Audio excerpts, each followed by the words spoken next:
Brie Larson became an overnight sensation when she won the Academy Award for Best Actress in 2016 for her performance in the acclaimed drama Room. Except success and fame didn't come overnight for the future Captain Marvel at all, as Larson has actually been toiling away in Hollywood for over 20 years. Surprised? Here's a look at the untold truth of Brie Larson. A Star is Born. Born in the United States to French-Canadian parents, Larson spoke French fluently before she began speaking English. As a child, she spent her time watching old movies, telling the Los Angeles Times, "Before I was old enough to have the money to travel, it was how I saw the world. It's how I saw different people. It was how I saw different countries. It was how I saw different eras. And I believed them."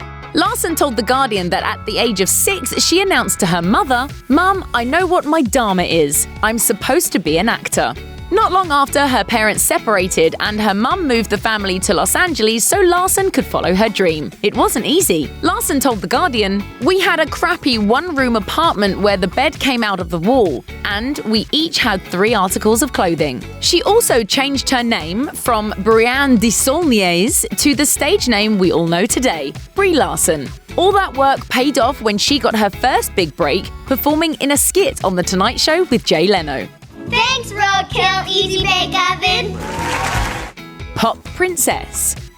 Larson isn't just an award-winning actress and philanthropist. She was also a teen pop star for about a minute in 2005. At just 15 years old, the multi-hyphenate released her debut album, Finally Out of PE, shot a music video for her single She Said, and even went on tour with teen heartthrob Jesse McCartney. But, according to Vulture, her record totally flopped. Still, the internet never forgets. Larson told The Hollywood Reporter, "I haven't done music in 10 years, but if you Google my name, my music video is one of the first things that pops up. It's this weird story that keeps coming back." Gamer Girl.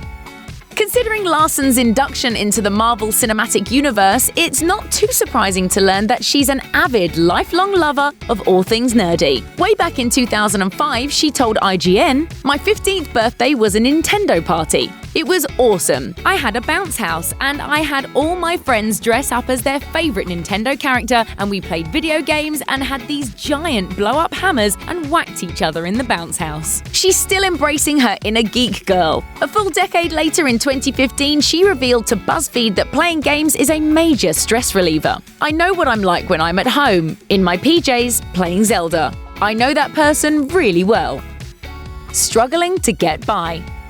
While Larson has now hit the Hollywood jackpot, it wasn't long ago that she was still struggling to make ends meet. After her hit Showtime series United States of Tara ended in 2011, Larson began working in independent films, building up industry cred by draining her bank account. She told The Guardian in 2013, "I have no problem talking about how hard it's been, how broke I've been, and how broke I was not even that long ago. I was freaking out around this time last year because I thought, this is it. I've really screwed myself because I did 3 independent films. I didn't do anything for money and now I don't have anything. I was eBaying stuff for Christmas presents." However, her dedication to her craft and to the art of filmmaking is what got the movie star through the difficult, frugal years. "I won't do things for money. I can't. I don't have kids and I'm fine eating cereal if that's what it takes."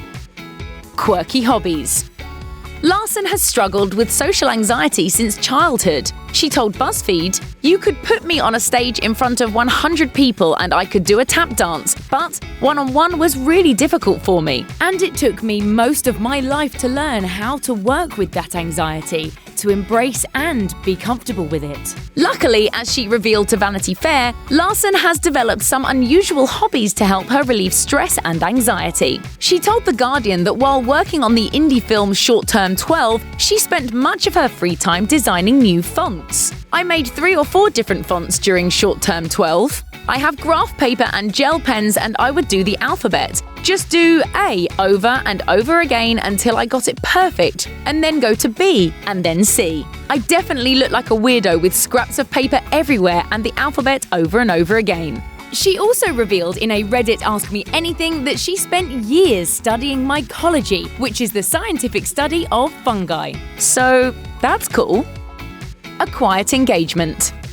There are drawbacks to being a Hollywood superstar, as fans and paparazzi want to know and be part of every aspect of your life, something that Larson told BuzzFeed worries her. Because we put ourselves in a movie or on TV, then it must mean we want to be completely open to the world. Sometimes people will run up to you as if this is Disneyland and I'm a character. I understand their point of view, but it's difficult to explain how terrified it makes me. I'm so nervous. That may explain why Larson has worked so hard to keep her engagement to musician Alex Greenwald out of the spotlight. Other than a couple of brief mentions, like during her Oscar acceptance speech, she's done a great job of keeping her private life under wraps since they got engaged back in 2016. He's just my person. He's my best friend.